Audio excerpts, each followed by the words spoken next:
Hi, this video is about monetary policy. Monetary policy is a demand-side policy that the government can use to try and achieve its macroeconomic objectives. That is sustainable economic growth, low rate of inflation, low unemployment, and a balance of payments equilibrium. So how does monetary policy work? Well, monetary policy has three components really. Changes in interest rates, changes in the money supply, and changes in exchange rates. For the purposes of the A-level syllabus, the one you need to concentrate on is changes in interest rates. I'm recording this in 2009, and all over the world many governments are using a policy of quantitative easing, that is changing the money supply. But I'm going to concentrate on changes in interest rates. So the question has to be asked, how do changes in interest rates affect the macroeconomic objectives? And the way that it does it is via aggregate demand. Let's assume that the government wishes to expand the economy. It wishes to create more aggregate demand.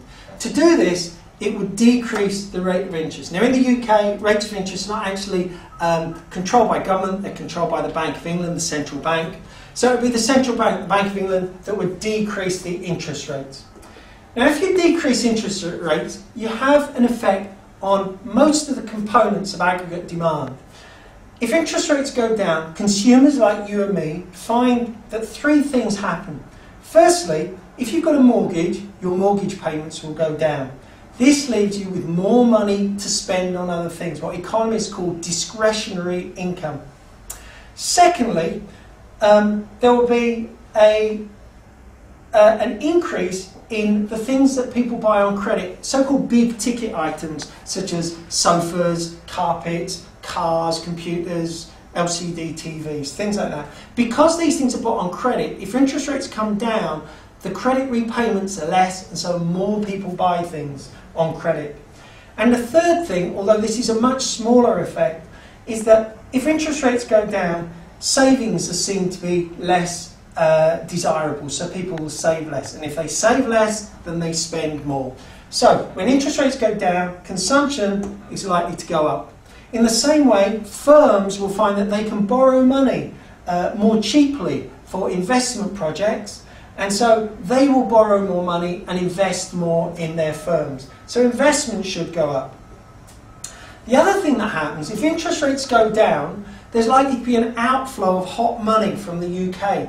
This is likely to reduce the value of the pound or whatever currency you're talking about. It will reduce the exchange rate. The exchange rate will depreciate. If the exchange rate depreciates, exports become much more competitive, and it's likely that they will rise. On the other hand, imports become less competitive, and it is likely that they will fall.